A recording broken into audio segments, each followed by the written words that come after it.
ngồi trong cái tóc bố. À thế à? Thế bây giờ cháu đang làm ở trong Sài Gòn à? Ừ. À thế hôm nọ cô đi vào trong Sài Gòn cô chơi thôi.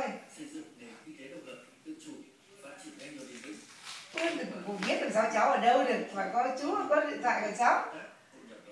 Cháu cứ giữ điện thoại lên lâu là tốt. Chứ ai thay sim được thì không thể biết được.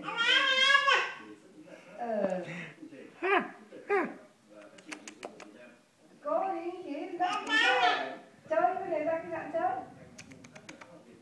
Ban ngày thì phải bán ở đây, tối thì các bạn chơi tí về như hồi xưa ấy. Hôm nào về đây chơi nhé. Hôm nay cháu về đây cháu chơi. Vợ chưa? Nào về đây chơi, có bạn gái dẫn về đây chơi cũng được. À chưa có à? Chưa có, nó về đây cháu còn đang tuyển chọn đi. Bạn gái cháu thì sẽ phản đông đúng không? Khó tìm hả? Nó phải giới thiệu đây.